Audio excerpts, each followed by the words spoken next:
បាទបងប្អូនអ្នកគ្នាដោយដែលបងប្អូនអ្នកគ្នាបានជ្រាបហើយថាប្រព័ន្ធ AI សប្តាហ៍នេះគឺមានការរីកចម្រើនខ្លាំងមែនទែន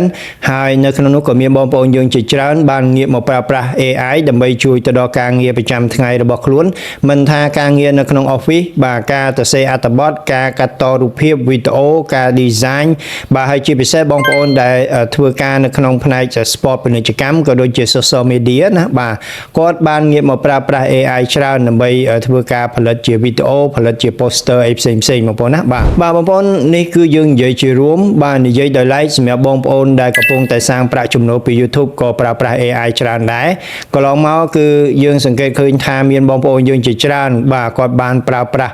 AI ដើម្បីផលិតជាវីដេអូបាទគឺគាត់អាចនិយាយបានថាគាត់ទៅសេជា script បាទក៏ AI ហើយរូបភាពក៏ AI បាទវីដេអូក៏ AI សំឡេងក៏ AI និយាយរួមគឺគាត់ប្រើប្រាស់ AI សុទ្ធមកដើម្បីផលិតជាវីដេអូឡើងបាទហើយអ្វីដែលសំខាន់គឺពេលដែលគាត់ប្រើប្រាស់ទៅគឺវាអត់មានបញ្ហាបងប្អូនណាបាទនេះគឺជារឿងដែលល្អគឺជារឿងដែលអាចនិយាយបានថាចំណេញពេលវេលាសម្រាប់គាត់ហើយគុណភាពដែលគាត់ទទួលបានក៏វាល្អបងប្អូនណាបាទបើយើងប្រៀបធៀបពីពេលមុនបងប្អូននៅពេលដែលយើងផលិតវីដេអូមួយបាទអាចនិយាយបានថាវីដេអូមួយជួនកាលត្រូវការពេល1ថ្ងៃទៅ2ថ្ងៃបាទក៏ប៉ុន្តែបច្ចុប្បន្ននេះបាទដោយសារតែ AI វីដេអូមួយគឺយើងប្រើប្រាស់ពេលខ្លះតែ1ម៉ោងទៅ2ម៉ោងគឺយើងអាចផលិតបានហើយបងប្អូនណាបាទគឺវាប្រកបនូវភាពងាយស្រួលខ្លាំងមែនតើបងប្អូនបាទបងប្អូនសម្រាប់បងប្អូនដែលកំពុងតែផលិតមាតិកាដោយប្រើប្រាស់ AI ហើយកំពុងតែស្វែងរកគេហៅថាសាងប្រាក់ចំណូលពី YouTube ណាបាទបងប្អូននៅក្នុងវីដេអូនេះគឺខ្ញុំមានជាគោលការណ៍មួយដែលជាគោលការណ៍ថ្មី YouTube ទើបនឹងបង្កើតហើយអ្វីដែលសំខាន់ក៏មានបងប្អូនយើងជាច្រើនបាទគាត់តែងតែសួរជាពិសេសបងប្អូនថ្មី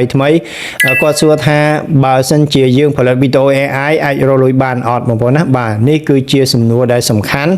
ហើយនៅក្នុងវីដេអូនេះខ្ញុំនឹងធ្វើការបកស្រាយជូនបងប្អូនទាំងអស់គ្នាលម្អិត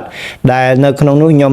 បាននិពន្ធជាអត្ថបទខ្លីមួយបាទដែលអត្ថបទនេះគឺខ្ញុំដកស្រង់ចេញពី policy ឆ្នាំ2026បាទរបស់ YouTube ដែលជាប្រភេទគេហៅថា policy ដើម្បីរកលុយណាបាទជាពិសេសបងប្អូនដែលកំពុងតែផលិតវីដេអូពី AI ហើយសាងប្រាក់ចំណូលពី YouTube បាទបងប្អូនគួរតែមើលវីដេអូនេះឲ្យចប់ពីព្រោះថាអ្វីដែលខ្ញុំនឹងលើកឡើងគឺជាភាពលម្អិតហើយដែលបងប្អូនគួរតែជៀសវាងនិងចំណុចមួយចំនួនដែលបងប្អូនគួរតែបង្កើតដោយខ្លួនឯងបងប្អូនណាបាទអញ្ចឹងដើម្បីកុំឲ្យខាតពេលយូរខ្ញុំនឹងធ្វើការចែករំលែកជូនបងប្អូនទាំងអស់គ្នានៅអត្ថបទនេះបាទ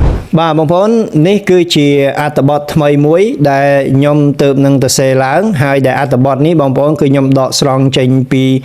policy ថ្មីឆ្នាំ2026របស់ YouTube ពាក់ព័ន្ធជាមួយនឹងការរកលុយតាម YouTube បងប្អូនណាបាទដោយយើងប្រើប្រាស់បានន័យថាសម្រាប់បងប្អូនដែលប្រើប្រាស់វីដេអូ AI បាទហើយសាងប្រាក់ចំណូលពី YouTube បាទអញ្ចឹងបងប្អូនអាចមើលវីដេអូនេះដល់ចប់អាចមើលអត្ថបទនេះដល់ចប់ថាតើបងប្អូនដែលប្រើប្រាស់ AI ហ្នឹងវីដេអូ AI ហ្នឹងអាចរកចំណូលបានពី YouTube ដែរអត់ហើយអ្វីដែលសំខាន់បាទបងប្អូនគួរតែជៀសវាងចំណុចណាខ្លះហើយគួរតែបន្ថែមនៅចំណុចណាខ្លះបងប្អូនណាបាទអញ្ចឹងខ្ញុំសូមអានជូនបងប្អូនទាំងអស់គ្នាបាទច្បាប់រកលុយពី YouTube AI ឆ្នាំ2026គោលការណ៍ថ្មីដែលអ្នកបង្កើតគ្រប់រូបត្រូវតែដឹងបងប្អូនណាបាទបងប្អូនប្រសិនបើបងប្អូនមានបទពិសោធន៍ជាមួយនឹងបច្ចេកវិទ្យា AI ថ្មីនេះបាទបងប្អូនប្រហែលជាបានកត់សម្គាល់ឃើញនៅចំណុចមួយចំនួនដែលកន្លងមកធ្វើឲ្យ Channel YouTube របស់បងប្អូនបាទជួបនៅបញ្ហាជាពិសេសគឺមុខងាររកលុយបងប្អូនណាបាទគឺបានន័យថាយើងជួបបញ្ហាសាងប្រាក់ចំណូលពី YouTube ដោយប្រើប្រាស់វីដេអូ AI បាទវីដេអូដែលមានរយៈពេល10នាទីដែលពីមុនធ្លាប់ចំណាយពេលពី2ទៅ3ថ្ងៃដើម្បីផលិតឥឡូវនេះបាទអាចធ្វើបានក្នុងរយៈពេលត្រឹមតែ1ម៉ោងឬតិចជាងនេះតែប៉ុណ្ណោះ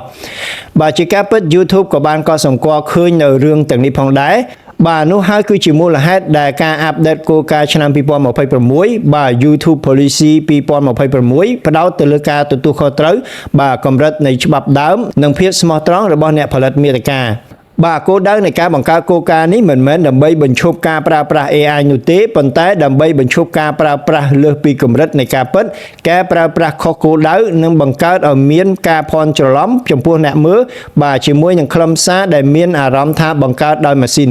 បាទបងប្អូននេះគឺជាគោលការណ៍របស់ YouTube ការណែនាំស្ដីពីគោលការណ៍ថ្មីនេះបានពន្យល់នៅអ្វីៗគ្រប់យ៉ាងជាភាសាមួយយ៉ាងសាមញ្ញដូច្នេះបងប្អូនត្រូវដឹងពីអ្វីដែលត្រូវបានអនុញ្ញាតអ្វីដែលមាន ហានិភ័យនិងអ្វីដែលអាចធ្វើឲ្យ YouTube បដិសេធចំពោះសំណើរកប្រាក់របស់បងប្អូនបាទហេតុអ្វីបានជា YouTube ធ្វើបច្ចុប្បន្នភាពច្បាប់របស់ខ្លួននៅក្នុងឆ្នាំ2026បាទ YouTube មើលឃើញមានការកើនឡើងយ៉ាងខ្លាំងនៃប្រភេទខ្លឹមសារមួយចំនួនដូចជាបាទវីដេអូដែលមើលទៅដូចគ្នាបែបបិទទោះបីជាវាត្រូវបានបង្ហោះដោយ channel ផ្សេងៗពីគ្នាក៏ដោយសំឡេងដែលស្ដាប់មើលទៅមានលក្ខណៈដូចគ្នា clip deepfake បាទដែលធ្វើឲ្យអ្នកទស្សនាមានការភ័ន្តច្រឡំបាទវីដេអូបែបព័ត៌មានដែលបង្កើតឡើងដោយ AI ទាំងស្រុងនិងមិនបានពិនិត្យលើការពិតបាទទាំងនេះគឺជាបញ្ហាចំនួន4បាទជារួមបាទយើងនិយាយសរុបជារួមណាបាទដែល YouTube គាត់ចាំបាច់ត្រូវតែធ្វើបច្ចុប្បន្នភាពបាទបានន័យថា update policy របស់គាត់ពាក់ព័ន្ធជាមួយនឹងវីដេអូ AI នៅក្នុងឆ្នាំ2026បាទបងប្អូនទាំងនេះបានបង្កើតនៅបញ្ហាមួយចំនួនដែលធ្វើឲ្យអ្នកមើលមានការបាត់បង់ទំនុកចិត្តរីឯអ្នកផ្សាយពាណិជ្ជកម្មក៏បានលើកឡើងនៅសំណួរអំពីភាពត្រឹមត្រូវនៃវីដេអូទាំងនេះអ្នកបង្កើតមាតិកាពិតប្រាកដដែលបានខិតខំប្រឹងប្រែងលើការផលិតវីដេអូរបស់ពួកគេមានអារម្មណ៍ថាបាទពួកគេត្រូវបានគ្របដណ្ដប់ដោយ channel ដែលបានបង្ហោះឈុតវីដេអូដែលបង្កើតដោយ AI ចំនួន10ក្នុងរយៈពេល1ថ្ងៃដូច្នេះ YouTube បានធ្វើបច្ចុប្បន្នភាពច្បាប់របស់ខ្លួនឲ្យមានលក្ខណៈច្បាស់លាស់ជាងមុនដើម្បីរក្សានៅគោលការណ៍សំខាន់ចំនួន3រួមមានទី1បាទទំនុកចិត្តរបស់អ្នកមើលទី2សុវត្ថិភាពអ្នកផ្សាយពាណិជ្ជកម្មបាទទី3ភាពយុត្តិធម៌របស់អ្នកបង្កើតបាទនេះគឺជាគោលការណ៍ចំនួន3បាទគោលការណ៍សំខាន់ចំនួន3ដែល YouTube គាត់បង្កើតឡើងបាទដើម្បីធ្វើយ៉ាងណាឲ្យវីដេអូដែលបងប្អូនផលិតហ្នឹងបាទគឺមានលក្ខណៈសុក្រិតបងប្អូនណាបាទបងប្អូនគោលការណ៍នេះគឺចង់ឲ្យ AI គ្រប់គ្រងដោយភាពច្នៃប្រឌិតមិនមែនជំនួសអ្នកបង្កើតនោះទេបាទបងប្អូនក្នុង clear នេះគឺវាមានលក្ខណៈគេហៅថា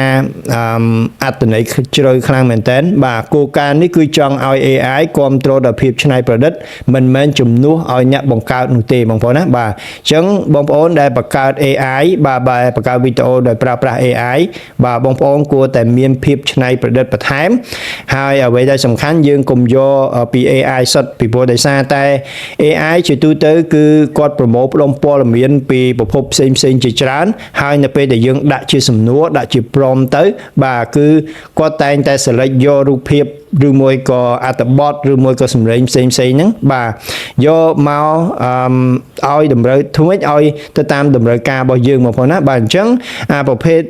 ប្រភពផ្សេងហ្នឹងវាអាចជា copyright មួយដែរវាអាចជាការចម្លងពីគេមួយដែរបងប្អូនណាបាទអញ្ចឹងចំណុចនេះគឺបងប្អូនគួរតែប្រយ័ត្នដែរហើយអ្វីដែលសំខាន់បាទយើងបង្កើតគឺយើងត្រូវតែមានភាពច្នៃប្រឌិតខ្លួនឯងបន្ថែមតិចបងប្អូនណាបាទចឹងនៅក្នុងអត្ថបទខាងក្រោមនេះខ្ញុំនឹងធ្វើការសម្រាយលម្អិតជូនបងប្អូនបាទអ្វីដែលកំពុងផ្លាស់ប្ដូរនៅក្នុងឆ្នាំ2026ខាងក្រោមនេះគឺជាចំណុចសំខាន់នៃច្បាប់ឬគោលការណ៍ដែល YouTube បានធ្វើបច្ចុប្បន្នភាពដែលយើងខ្ញុំនឹងបញ្យល់បកស្រាយដែលរួមមានទាំងឧទាហរណ៍និងការណែនាំតូចៗដើម្បីជួយឲ្យបងប្អូនបាទឲ្យផលិតវីដេអូ AI ប្រកបទៅដោយសុវត្ថិភាពបាទបងប្អូនទី1វីដេអូ AI ត្រូវតែបង្ហាញពីភាពច្នៃប្រឌិតរបស់មនុស្សបាទជាការពិតវីដេអូដែលបង្កើតដោយ AI YouTube ក៏អនុញ្ញាតដែរបាទចំណុចនេះគឺជាចម្លើយណាបងប្អូនណាបាទសម្រាប់បងប្អូនដែលសួរថាបាទតើវីដេអូ AI យើងអាចរកលុយតាម YouTube ដែរអត់បាទនេះគឺជាចម្លើយបាទជាការពិតវីដេអូដែលបង្កើតដោយ AI បាទ YouTube ក៏អនុញ្ញាតឲ្យរកលុយបានដែរបងប្អូនណាបាទប៉ុន្តែទោះបីជាយ៉ាងណាក៏ដោយ YouTube ចង់មានអំណះអំណាងក៏ដូចជាផុសតាងច្បាស់លាស់ថាបងប្អូនបានចូលរួមនៅក្នុងការផលិតវីដេអូទាំងនេះឬវីដេអូទាំងនេះត្រូវបានបង្កើតឡើងដោយមនុស្សរួមជាមួយនឹង AI បាទអញ្ចឹងសម្រាប់អត្ថន័យនៅក្នុងគោលការណ៍មួយនេះគឺបានន័យថាបងប្អូនបង្កើតវីដេអូដោយប្រើប្រាស់ AI មែនក៏ប៉ុន្តែបងប្អូនត្រូវមានភាពច្នៃប្រឌិតបាទបន្ថែមជាគំនិតរបស់យើងទៅក្នុងហ្នឹងបងប្អូនណាបាទដូច្នេះចំណុចដែលបងប្អូនត្រូវរួមបញ្ចូលដូចជាសរសេរគំនិតផ្ទាល់ខ្លួនរបស់បងប្អូនហើយមិនចម្លងពី channel ផ្សេងការបន្ថែមសំឡេងឬការអត្ថាធិប្បាយមួយចំនួនរបស់បងប្អូនកែសម្រួលវីដេអូតាមរចនាបថផ្ទាល់ខ្លួនរបស់បងប្អូនបាទបញ្ចូលការផ្ដល់យោបល់ផ្ទាល់ខ្លួនការលេងសើចឬការវិភាគផ្សេងបាទអញ្ចឹងចំណុចទាំងអស់នេះគឺជាចំណុចដែលបងប្អូនគួរតែបន្ថែមបាទនៅក្នុងនោះបងប្អូនគឺបង្កើតបានវីដេអូ AI មួយឯងបាទឧទាហរណ៍ថាបងប្អូនបង្កើតជា script AI មួយក៏ប៉ុន្តែអ្វីដែលសំខាន់បងប្អូនកុំយក script កុំយកអត្ថបទនឹងទាំងដល់បងប្អូនណាបងប្អូនអាចបន្ថែមនៅគំនិតយើងបាទជាឧទាហរណ៍ជា case study ផ្សេងណាបាទអានេះគឺជាចំណុចដែល YouTube គាត់ចង់បាន បាទឧទាហរណ៍ប្រសិនបើបងប្អូនវាយបញ្ចូលប្រយោគមួយទៅក្នុងឧបករណ៍ AI ហើយបោះពុម្ពផ្សាយលទ្ធផលដោយមិនបានពិនិត្យឬកែលម្អទេ YouTube មើលឃើញថាវាជាស្វ័យប្រវត្តិកម្មដែលចំណាយពេលតិចបាទវីដេអូបែបនេះប្រឈមមុខទៅនឹងការបិទការរកចំណូលតាម YouTube បងប្អូនណាបាទម្យ៉ាងវិញទៀតប្រសិនបើបងប្អូនប្រើ AI ដើម្បីរៀបចំ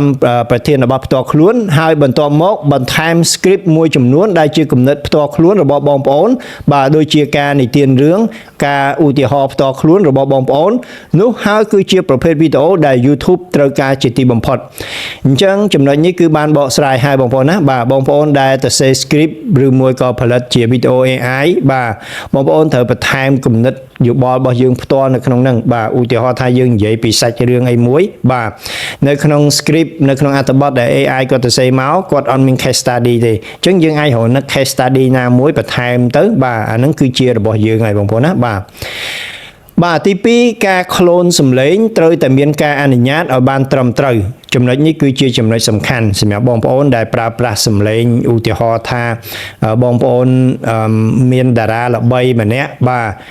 គេល្បីណាបាទគេល្បីមានអ្នកមើលច្រើនមាន fan ច្រើនអញ្ចឹងបងប្អូនចង់យកសំឡេងគេមក clone បាទងាយបងប្អូនណាបាទគឺបងប្អូនដែលកំពុងតែធ្វើការផ្នែកបច្ចេកទេសគឺងាយខ្លាំងមែនតើ clone សំឡេងអ្នកដទៃហ្នឹងបាទក៏ប៉ុន្តែឥឡូវនេះគឺគោលការណ៍របស់ YouTube គឺគាត់ចាប់ផ្ដើមរឹតបន្តឹងឲ្យពាក់ព័ន្ធជាមួយនឹងការយកសំឡេងអ្នកដទៃដើម្បីយកមករកលុយបងប្អូនណាបាទនេះគេហៅថាយកសំឡេងអ្នកដទៃដើម្បីយកមកធ្វើអាជីវកម្មបាទបងប្អូនឧបករណ៍ clone សំឡេងដោយបញ្ញាសិប្បនិម្មិត AI បានក្លាយទៅជាវិធីដ៏ប្រកបនិយមនិងពេញនិយមខ្លាំងជាទីបំផុតនៅក្នុងការបង្កើតវីដេអូ AI សប្តាហ៍ថ្ងៃនេះបងប្អូនអាចធ្វើឲ្យវីដេអូរបស់បងប្អូនស្ដាប់ទៅដូចជាតារាសម្ដែងល្បីឈ្មោះណាម្នាក់ឬអ្នកនយោបាយណាម្នាក់ឬសូម្បីតែបុគ្គលណាម្នាក់ដែលបងប្អូនចូលចិត្តឬមិនចូលចិត្តក៏អាចធ្វើបានហើយដូចជាទីបំផុតបាទដូច្នេះនៅក្នុងការ clone សំឡេងដើម្បីផលិតវីដេអូ AI អាចធ្វើទៅបានប៉ុន្តែជាគោលការណ៍ថ្មីរបស់ YouTube ត្រូវតម្រូវឲ្យបងប្អូនមានបាទទី1ការយល់ព្រមជាលាយលក្ខណ៍អក្សរប្រសិនបើបងប្អូនបាទ clone សំឡេងរបស់អ្នកដទៃទី2តម្លាភាពប្រសិនបើសំឡេងរបស់បងប្អូនត្រូវបានកែប្រែដោយ AI បាទបើគ្មានការអនុញ្ញាតទេវីដេអូរបស់បងប្អូនអាចនឹងត្រូវបានប្រព័ន្ធ YouTube កត់សម្គាល់ថាជាការក្លែងក្លាយទាំងនេះគឺជាការការពារបុគ្គលសាធារណៈនិងការពារព័ត៌មានមិនពិតពីព្រោះមិនថាបងប្អូននោះទេអ្នកដទៃក៏អាចចម្លងសំឡេងរបស់អ្នកដទៃផ្សេងទៀតបានដោយសេរីសប្តាហ៍ថ្ងៃនេះមានអ្នកបង្កើតមាតិកាជាច្រើនបាទធ្វើការថតសំឡេងគំរូរយៈពេល5នាទីហើយក៏បង្កើតជាសំឡេងមួយដោយខ្លួនឯងបានយ៉ាងឆាប់រហ័សដោយប្រើប្រាស់ឧបករណ៍ AI បាទវាមានសុវត្ថិភាពស្របច្បាប់និងមានប្រសិទ្ធភាពបាទបងប្អូននេះគឺជាគោលការណ៍ថ្មីសម្រាប់បងប្អូនដែលប្រើប្រាស់គេហៅថាសំឡេងអ្នកដទៃយកមក clone បាទហើយបន្ទាប់មកយើងយកមកបង្ហោះនៅក្នុង channel របស់យើងណាបាទបងប្អូនត្រូវតែមានការអនុញ្ញាតបាទទី3ឧបករណ៍សរសេរ AI ត្រូវបានអនុញ្ញាតជាមួយនឹងគំនិតដើមជាទូទៅបងប្អូនអាចប្រើប្រាស់ AI បាទសម្រាប់ការងារមួយចំនួនដូចជាសរសេរ script ការស្រាវជ្រាវការសរសេរឡើងវិញការលុបបំបាត់កំហុសវេយ្យាករណ៍ការបង្កើតរចនាសម្ព័ន្ធ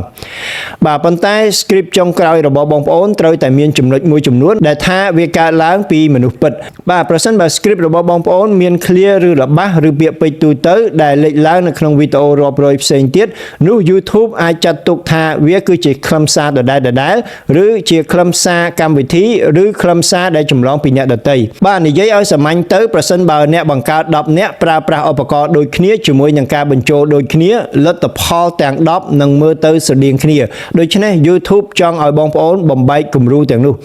ចំណុចនេះគឺជាចំណុចដែលវាមានលក្ខណៈដូចជាចំណុចទី1ដែរបងប្អូនសម្រាប់បងប្អូនដែលទៅសេ script ណាបាទបងប្អូនត្រូវតែព្យាយាមធ្វើយ៉ាងណាបាទបំបែក script ហ្នឹងកុំឲ្យយើងយកពី AI ទាំងដល់ពេកបងប្អូនអាចធ្វើការ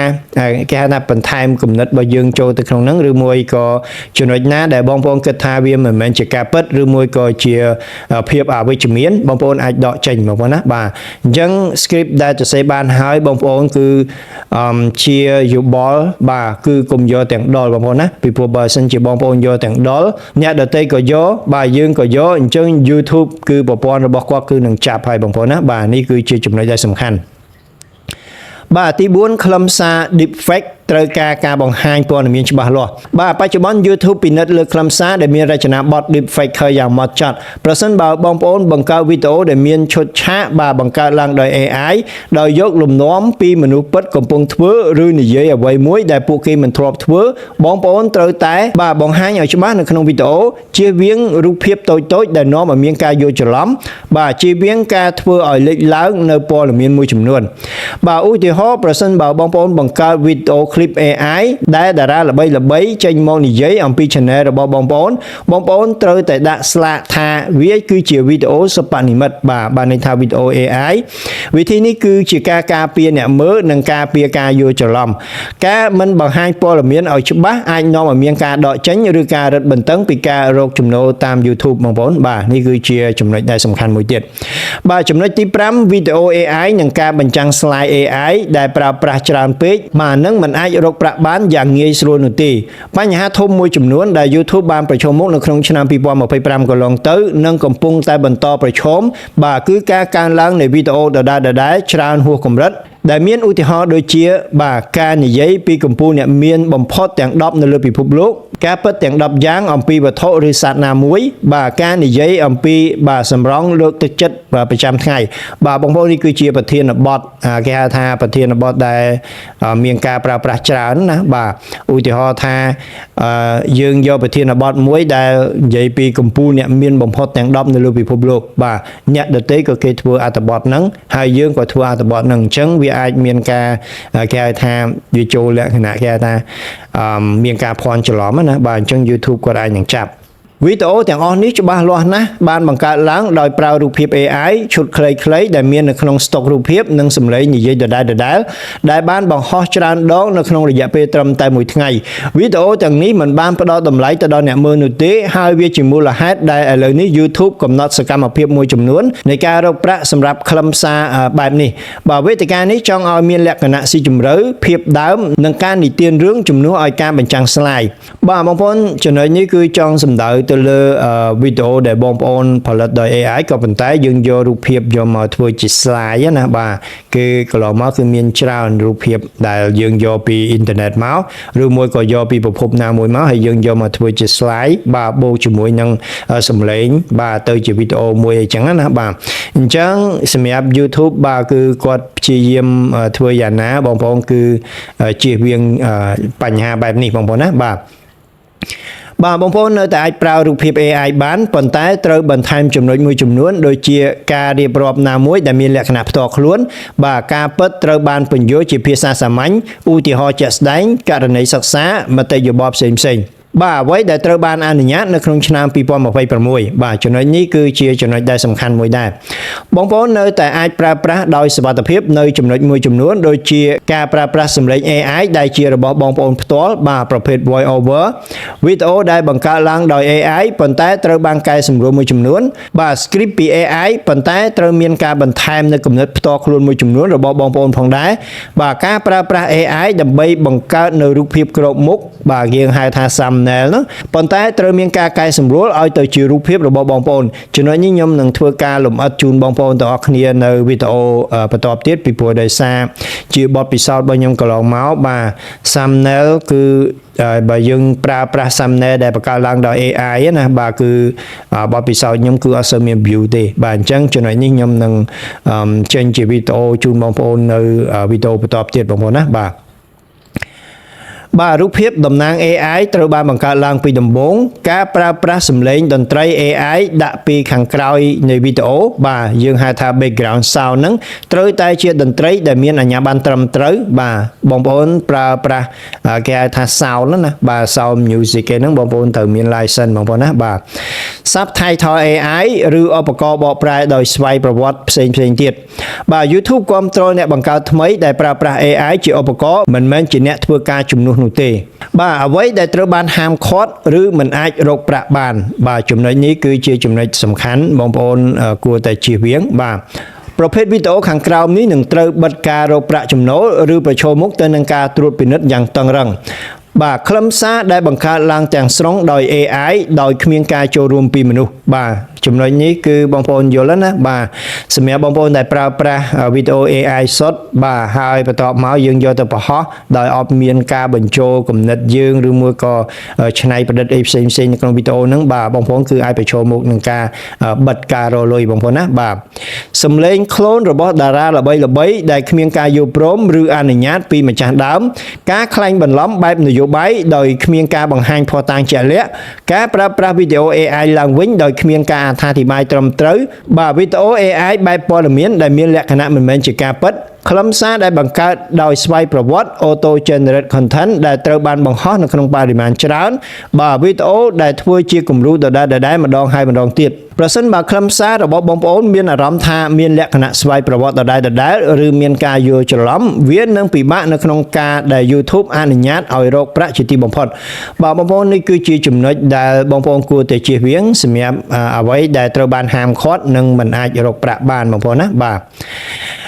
អ្វីដែលបងប្អូនមិនគួរធ្វើដើម្បីរក្សាសុវត្ថិភាពនៅក្នុងឆ្នាំ2026បាទនេះគឺជាអ្វីដែល YouTube ចង់បានពីអ្នកបង្កើតមាតិកាដូចជាបងប្អូនទី1បន្ថែមសំឡេងរចនាបថនិងគំនិតផ្ទាល់ខ្លួនរបស់បងប្អូនបាទទី2ប្រើប្រាស់ AI សម្រាប់ជំនួយមិនមែនសម្រាប់ផ្លូវកាត់នោះទេបាទទី3សូមពិនិត្យមើលការពិតរបស់បងប្អូនមុនពេលចេញផ្សាយទី4ជៀសវាងការចម្លងបាទរចនាសម្ព័ន្ធប្រធានបទពី channel ផ្សេងៗបាទទី5រក្សាខ្លឹមសាររបស់បងប្អូនឲ្យប្លែកពីគេមិនមែនផលិតឡើងបាទជាទម្រង់ទ្រង់ទ្រាយធំនោះទេបាទទី6បង្ហាញការប្រើប្រាស់ AI នៅពេលវេលាចាំបាច់បាទទី7ផ្ដោតទៅលើការរៀបរាប់ពីសាច់រឿង storytelling និងបទពិសោធន៍របស់អ្នកទស្សនាបាទនេះគឺជាចំណុចទាំង7ដែលបងប្អូនគួរតែធ្វើដើម្បីរក្សាសុវត្ថិភាពសម្រាប់ឆ្នាំ2026នេះបងប្អូនណាបាទ